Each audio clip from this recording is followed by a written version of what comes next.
बहुत समय पहले की बात है। एक किसान अपनी पत्नी और 3 बेटों के साथ एक नदी के किनारे पर रहा करता था। किसान के तीनों बेटों की शादी हो चुकी थी और पूरा परिवार एक साथ सुख शांति से जीवन व्यतीत कर रहा था। एक दिन किसान की पत्नी ने अपने बेटों से कहा, बेटा, यह जमीन और जंगल तुम्हारे पिता के कठिन परिश्रम का परिणाम है। जमीन की उपज और जंगल की लकड़ी बेचकर ही तुम्हारे पिता ने इतने सारे मवेशी खरीदे और इतना बड़ा घर बनाया जिसमें हमारा सारा परिवार आराम से रह सकता है। उस समय किसान के तीनों बेटे एक टीले पर खड़े थे जहाँ से धान के खेत दिखाई दे रहे थे। फसल कटाई के लिए तैयार थी और पके हुए धान की बालियाँ हवा में झूम रही थीं। किसान का सबसे छोटा बेटा, जिसका नाम श्याम था, अपनी माँ से बोला, माँ, आप ठीक कह रही हैं। मुझे पिताजी के साथ सुबह सुबह खेतों में जाना बहुत ही अच्छा लगता है। किसान का सबसे छोटा बेटा श्याम अपने पिता की ही तरह खेती में रुचि रखता था। उसे खेत खलियान में काम करना बहुत अच्छा लगता था। श्याम को कड़ी मेहनत करनी पड़ती थी। उसे मजदूरों को संभालना, फसल की उपज को इकट्ठा करना और फिर उसके लिए सही खरीदार ढूंढना जैसे सारे कार्य करने पड़ते थे। किसान के 2 बड़े बेटे भी थे। सबसे बड़े बेटे का नाम प्रकाश था, जिसने ज्योतिष का काम शुरू किया था। ज्योतिष के काम में उसे बहुत सफलता मिली और उसने काफ़ी धन भी कमाया।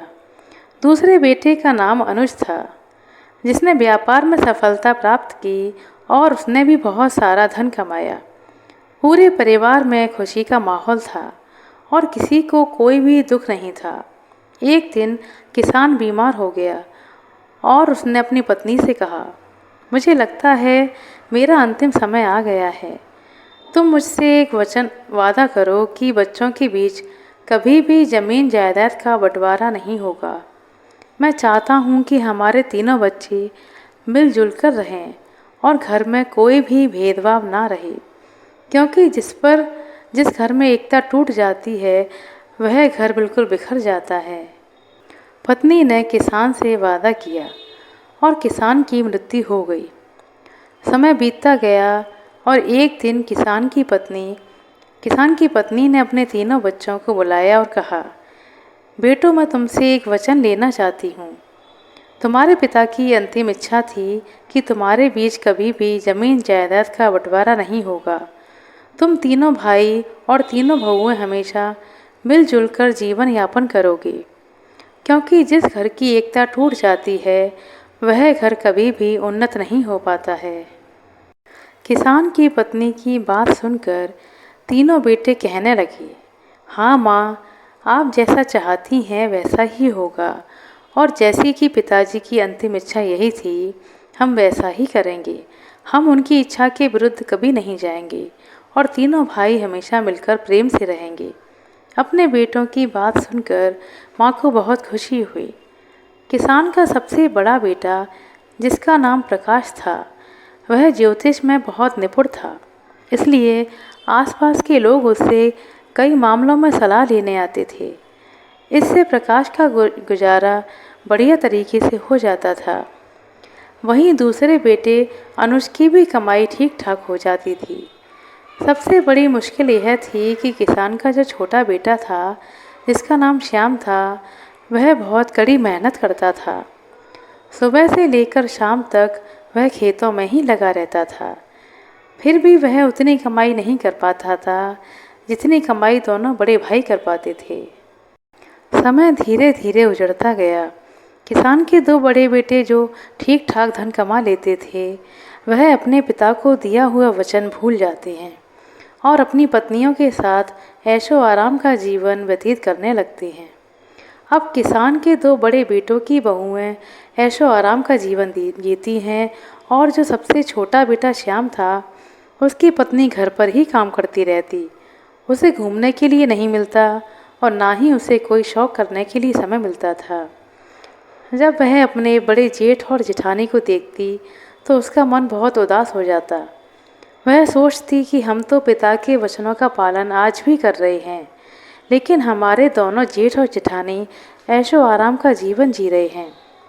एक दिन किसान के सबसे छोटे बेटे की पत्नी बहुत ज़्यादा दुखी हो गई और जब शाम को श्याम घर पर वापस आया तो उससे कहने लगी, मेरे भाई के यहाँ से चिट्ठी आई है। उसने हमें अपने घर बुलाया है, हमारे लिए न्योता भेजा है। कुछ दिनों पहले ही मेरे भाई ने अपना नया घर बनाया था, उसमें गृह प्रवेश होना है। वह यह चाहते हैं कि हम दोनों कुछ दिन के लिए उनके पास रहें। अपनी पत्नी की बातें सुनकर किसान का छोटा बेटा कहने लगा, देखो खेती में मुझे कितना काम करना पड़ता है। मेरे पास इतना समय नहीं है कि मैं तुम्हारे साथ मायके जा सकूं। यदि मैं तुम्हारे साथ तुम्हारे मायके चलूँगा तो खेती का काम खराब हो जाएगा और जिससे सब बर्बाद हो जाएगा। यह सुनकर उसकी पत्नी तमतमाकर कहने लगी, ठीक है, हम जीवन भर इसी घर में पड़े रहेंगे, हमारे मन की कोई इच्छा नहीं है। पत्नी को गुस्से में देखकर किसान का छोटा बेटा बोला, ठीक है, मैं ऐसा करता हूँ, तुम्हारे जाने का इंतज़ाम कर देता हूँ, लेकिन मैं नहीं जा पाऊँगा। उसकी पत्नी कहने लगी, यदि हम जाएंगे तो दोनों साथ जाएंगे, वरना कोई नहीं जाएगा। पत्नी की बात सुनकर श्याम कहने लगा, ठीक है, जैसी तुम्हारी मर्जी, जाना है तो जाओ, नहीं जाना तो मत जाओ। किसान के सबसे छोटे बेटे की बहू अपने दोनों बड़े जेठ और जेठानी का नज़ारा देखकर पहले से ही चिड़ी हुई थी। वे महीने भर आराम करते हैं और ऐशो आराम का जीवन जीते हैं। ऐसा सोचकर श्याम की पत्नी कहने लगी, क्या हमने घर के सभी काम करने का ठेका ले लिया है? घर का और खेती का काम हम दोनों मिलकर करते हैं और आपके दोनों बड़े भाई और आपकी भाभियाँ ऐशो आराम का जीवन जीते हैं। क्या आपने कभी सोचा है कि मेरा भी मन करता है कि मैं भी शौक़ करूं और एक अच्छा जीवन जीऊं? उनको हम दोनों की कोई फिक्र ही नहीं है। वे दोनों तो बाहर रहकर मौज मस्ती का जीवन जी रहे हैं और मैं हमेशा इस घर में ही पड़ी रहती हूँ। अब तुम ही बताओ, क्या यह अन्याय नहीं है? अपनी पत्नी की बातें सुनकर आंखें श्याम की जैसे उसकी पत्नी आगे कहने लगी, अब तुम मेरी एक बात सुनो, ज़मीन जायदाद के बंटवारे की बात चलाओ ताकि हम लोग अलग हो सकें। यदि हम अलग रहेंगे तो हमें भी अपने घूमने फिरने के लिए कुछ समय मिलेगा। इस तरह अपनी पत्नी की बात सुनकर श्याम को लगा कि उसकी पत्नी ठीक कह रही है। मेरा काम मेरे भाई के काम से ज़्यादा महत्वपूर्ण है। मेरी ही वजह से दोनों भाई इतने ठाट बाट से और आराम से जीवन जीते हैं और मैं और मेरी पत्नी नौकरों की तरह इस घर में लगे रहते हैं। एक दिन जब सभी भाई घर पर खाना खा रहे थे तो किसान के सबसे छोटे बेटे ने अपनी माँ और भाइयों से कहा कि उसे जायदाद में उसका हिस्सा चाहिए, अब मैं शामिल नहीं रह सकता। अपने सबसे छोटे बेटे की बात सुनकर माँ को बहुत बड़ा झटका लगा और उसने कहा, तुम्हारे पिता चाहते थे कि तुम तीनों भाई मिलजुल कर एक ही घर में रहो। सबसे छोटा बेटा कहने लगा, लेकिन माँ, मैं अब एक साथ नहीं रहना चाहता। अब तो दोनों बड़े भाइयों ने भी हामी भर दी और कहा, ठीक है, जायदाद का बंटवारा हो जाना चाहिए। ज़मीन जायदाद के सभी कागज़ जिनके आधार पर बंटवारा होना था, सब तैयार किए जाने लगे। बंटवारा होने से पहले किसान की पत्नी अपने तीनों बेटों से कहती है कि बंटवारा बाद में होगा, पहले हमारे घर की एक परंपरा है, कोई भी कार्य करने से पहले भगवान जगन्नाथ जी के दर्शन अवश्य करने चाहिए। अपनी माँ की बात सुनकर सभी बेटे तैयार हो जाते हैं और उसकी बात मानकर अगले दिन सभी बेटे अपनी पत्नियों और माँ के साथ यात्रा पर निकल पड़ते हैं। मंदिर में दर्शन करने के बाद जब सभी भाई वापस लौट रहे थे तो उनकी माँ ने कहा, बच्चों, मैं बहुत थक गई हूँ और मुझे बहुत तेज़ भूख लग रही है। तुम सब भी भूखे होगे और भगों को भी भूख लग रही होगी। चलो एक काम करते हैं, कहीं बैठकर कुछ खा लेते हैं। गांव के बाहर एक पुराना मंदिर था और पास में ही खाने की दुकान थी। जब परिवार के सभी लोग खाना खाने की तैयारी करने लगे तो माँ ने कहा, बेटा हम लोग खाना खाने के लिए तो जा रहे हैं, मगर रुपयों की थैली तो मैं कहीं भूल आई हूँ। अब यहाँ से घर तक जाने के लिए हमें काफ़ी पैसे चाहिए और यहाँ खाना खाने के लिए भी हमें पैसे चाहिए। यदि हमारे पास पैसा नहीं होगा तो ना तो हम घर पहुँच पाएंगे और ना ही हमारा पेट भर पाएगा। अब तो एक ही उपाय है, मैं इन बहुओं के साथ इसी मंदिर में रुकती हूँ और तुम तीनों भाई एक काम करो, किसी गांव में जाकर कोई काम ढूंढ लो जिससे कुछ रुपए इकट्ठे हो जाएं। तीनों अलग अलग अपना काम करो। तुम जो भी कमा कर लाओगे उन्हीं पैसों से हम कुछ खाएंगे पिएंगे और यहाँ से घर पहुँच पाएंगे। तीनों बेटों ने अपनी माँ की सलाह मान ली और तीनों भाई अलग अलग दिशाओं में कमाने के लिए निकल पड़े। चलते चलते किसान का छोटा बेटा श्याम जब कुछ दूर पहुंचा तो वह एक स्थान पर पहुंच गया जहां कुछ लोग गंभीर चर्चा कर रहे थे। श्याम ने उनसे पूछा, आप लोग इतने उदास क्यों हैं? क्या बात है? क्या मैं आपकी कुछ सहायता कर सकता हूँ? वहाँ खड़े लोग बोले, इस ज़मीन के इस हिस्से में हमेशा पानी जमा रहता है और हम यहाँ कुछ भी उगा नहीं पाते, फिर भी हमें राजा को इसका लगान देना पड़ता है। अब हमें समझ में नहीं आ रहा कि क्या करें। तब श्याम ने कहा, अगर मैं आपको धान उगाने का तरीका बताऊं तो क्या मुझे इनाम मिलेगा? तब लोग बोले, अगर तुम हमें इस ज़मीन पर धान उगाने का तरीका बताओगे तो हम तुम्हें 200 चांदी की मुद्राएं देंगे। श्याम जो कि बहुत ही कुशल किसान था, उसने लोगों को बताया, गोबर और मिट्टी को मिलाकर गोले बनाओ और उन्हें गीला और नरम रखो, फिर हर गोले में बीज डाल दो, उन्हें सूखने दो। तब गांव वालों ने ध्यान से उसकी बात सुनी और उन्होंने पूछा, फिर इन गोलों का क्या करें? तब श्याम ने कहा, इन गोलों को इस ज़मीन में डाल दो, यह गोले ज़मीन में धंस जाएंगे और बीज भी अंकुरित हो जाएगा। गांव वालों ने श्याम के बताए हुए तरीके का पालन किया और उस बंजर ज़मीन में बीज अंकुरित हो गए। सभी गांव वालों ने श्याम को धन्यवाद दिया और खुशी खुशी उसे 200 चांदी की मुद्राएं भेंट की।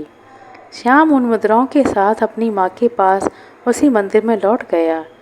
किसान का दूसरा बेटा अनुज घूमते घूमते एक दिन एक ऐसी जगह पहुंचा जहां उसने देखा कि एक व्यक्ति पेड़ के नीचे बैठा हुआ बहुत उदास नजर आ रहा था। उसने उससे पूछा, आप इतने उदास क्यों बैठे हैं? वह व्यक्ति बोला, हम 4 भाई हैं और हमारे पिता के निधन से पहले उन्होंने अपनी सारी संपत्ति हम चारों भाइयों में बांट दी थी, लेकिन एक काली बिल्ली थी जिसे बांटना बहुत मुश्किल था। हम सभी ने तय किया कि बिल्ली हम सबके साथ रहेगी। एक दिन उस बिल्ली की एक टांग टूट गई जो मेरे हिस्से में आई थी। मैंने उसकी जख्मी टांग पर तेल लगाकर पट्टी बांध दी। बिल्ली को आग अच्छी लगती थी, इसलिए वह चूल्हे के पास सोने चली गई। जैसे ही वह सोई, चूल्हे से निकली एक चिंगारी उसके तेल लगे कपड़े पर गिर गई और आग लग गई। जब बिल्ली वहाँ से भागी तो आसपास के घरों में भी आग लग गई और सब कुछ जलकर राख हो गया। पड़ोसियों ने इसका सारा दोष मुझ पर डाल दिया, क्योंकि आग की शुरुआत उस टांग से हुई थी जो मेरे हिस्से में आई थी। मामला पंचायत तक पहुंचा और पंचों ने कहा, जिस टांग से आग लगी वह मेरे हिस्से की थी, इसलिए पूरे नुकसान को मुझे ही भरना पड़ेगा। लेकिन मेरे पास इतने पैसे नहीं हैं, अब मैं क्या करूं? इसी वजह से मैं चिंतित हूं। उस व्यक्ति की बातें सुनकर अनुज ने कहा, चिंता मत करो भाई, अगर मैं तुम्हारी समस्या का समाधान कर दूं तो तुम मुझे क्या दोगे? व्यक्ति ने जवाब दिया कि अगर तुम मेरी समस्या का समाधान कर दोगे तो मैं तुम्हें 400 सोने के सिक्के दूंगा। शर्त मानने के बाद अनुज ने कहा, ठीक है, तुम अपने पड़ोसियों और गांव के बुजुर्गों को बुलाओ, मैं वहीं आऊँगा। व्यक्ति ने गांव के सभी लोगों को बुला लिया।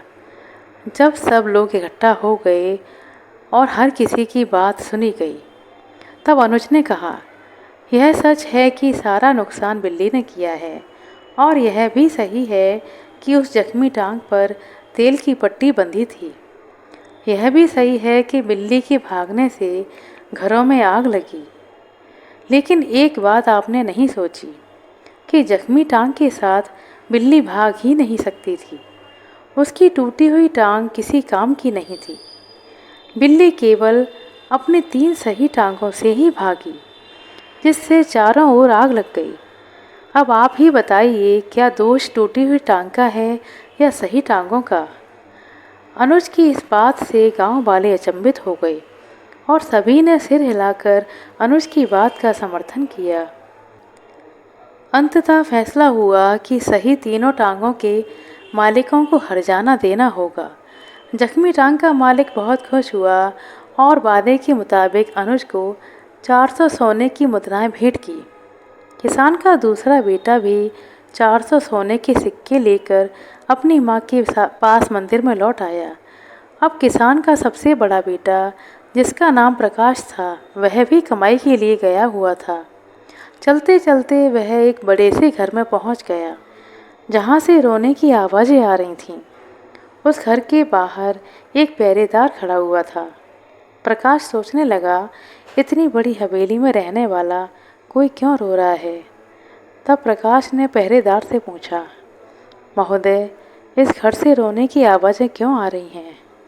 तब पहरेदार ने कहा, आप अंदर जाकर स्वयं पूछ सकते हैं। प्रकाश घर के अंदर गया और पूछा, आप क्यों रो रहे हैं? क्या मैं आपकी कोई सहायता कर सकता हूँ? रोने वाला व्यक्ति, जो कि एक मंत्री था, वह बोला, हमारे राजा ने मुझसे हाथी का वजन पता करने के लिए कहा है। अगर मैं ऐसा नहीं कर पाया तो राजा मेरा सर कटवा देगा। मंत्री के रोने की वजह सुनकर प्रकाश ने कहा, चिंता मत करो, मैं तुम्हारी मदद कर दूं तो तुम मुझे क्या इनाम दोगे? मंत्री ने कहा, अगर तुम मुझे हाथी का वजन बता दोगे तो मैं तुम्हें 1000 सोने की मुद्राएं दूंगा। प्रकाश ने शर्त मान ली और मंत्री से कहा कि उसे हाथी के पास ले चले।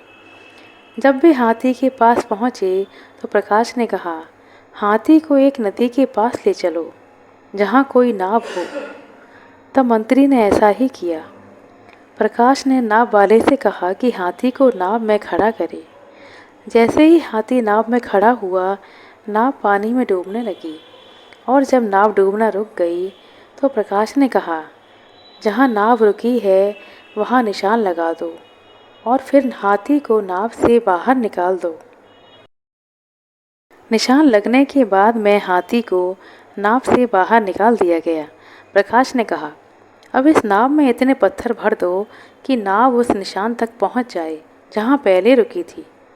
पत्थर भरने के बाद में जब नाव निशान तक पहुंच गई तो प्रकाश ने कहा, पत्थर डालना बंद करो और पत्थर निकाल लो।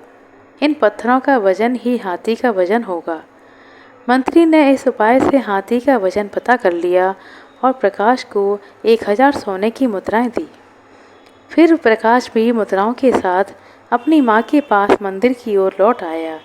इस प्रकार तीनों भाई वापस आ गए। फिर सभी ने बड़े ही प्रेम से खाना खाया। दुकान वाले का इतना पैसा बना कि तीनों भाइयों ने जो पैसा कमाया था वह सारा उस खाने में चला गया। केवल उनके पास उतना ही पैसा बचा जिसे खर्च करके वह अपने घर वापस आ सकें। जब किसान की पत्नी अपने बच्चों और बहुओं के साथ घर वापस आई तो उसने रुपयों वाली थैली एकदम से निकालकर अपने बेटों के सामने रख दी और कहा, मैंने जानबूझकर थैली को छिपा लिया था ताकि मैं तुम्हें समझा सकूं कि एकता में कितनी शक्ति होती है।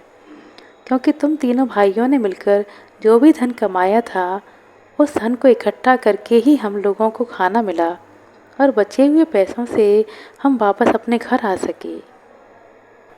अगर तुम तीनों भाई एक जगह कमाई इकट्ठी नहीं करते तो आज हम ना पेट भरकर खा पाते और ना ही घर वापस आ पाते। इसलिए हमेशा ध्यान रखना कि जब तक झाड़ू बंधी है तब तक ही उससे सफाई की जा सकती है। जब उसकी सीखें बिखर जाती हैं तो फिर झाड़ू किसी काम की नहीं रहती। इसी प्रकार जब तक तुम तीनों के अंदर एकता का भाव रहेगा तब तक ही इस घर में उन्नति हो पाएगी और जिस दिन बंटवारा हो गया उस दिन घर की तरक्की रुक जाएगी। इसीलिए तुम्हारे पिताजी ने मरने से पहले मुझसे वचन लिया था कि मैं तुम तीनों का कभी बंटवारा नहीं होने दूंगी। मित्रों, आखिर शादी के बाद भाइयों के बीच बंटवारा क्यों होता है? अक्सर लोग कहते हैं कि बंटवारा बहुओं के कारण होता है, लेकिन ऐसा नहीं है। बंटवारे की नौबत इसलिए आती है क्योंकि जब दो भाई ज़्यादा कमाते हैं और एक भाई कम कमाता है तो ज़्यादा कमाने वाले भाई अपनी पत्नियों के साथ ऐशो आराम की ज़िंदगी जीने लगते हैं और कम कमाने वाले भाई की अहमियत उनकी नज़रों में कम हो जाती है। और कम कमाने वाले भाई की पत्नी यह सब देखती है कि दिन रात मेहनत करने के बाद भी उसका जीवन कठिन है, जबकि उनके जेठ अपनी पत्नियों के साथ एक अच्छा जीवन जी रहे हैं। तो यह स्थिति उसे बुरी लगती है और वह अपने पति से कहती है कि अगर हमें मेहनत ही करनी है तो अलग रहकर मेहनत करना बेहतर है, क्योंकि कम से कम जो कमाएंगे तो वह हमारा तो होगा और हम अपनी इच्छा से जी सकेंगे। यही कारण होता है भाइयों के बीच में दरार पड़ने का और बंटवारा हो जाता है। भाइयों के बंटवारे को रोकने में माता पिता का महत्वपूर्ण योगदान होता है। यदि माता पिता अपने बच्चों में संस्कार डालें, चाहे कोई भी कमाए, ज़्यादा या कम, सभी अपनी अपनी कमाई को एक जगह इकट्ठा करें और एक साथ बैठकर निर्णय लें और घर चलाएं, तो कभी भाइयों के बीच में बंटवारा नहीं होगा। आशा करते हैं दोस्तों आपको हमारे द्वारा सुनाई गई यह कहानी अच्छी लगी होगी। कहानी पसंद आई हो तो कृपया लाइक कर दें, शेयर कर दें। चैनल पर नए हैं तो सब्सक्राइब कर लें। अपना कीमती समय देने के लिए बहुत बहुत धन्यवाद। मिलते हैं अगले वीडियो में, तब तक के लिए नमस्कार।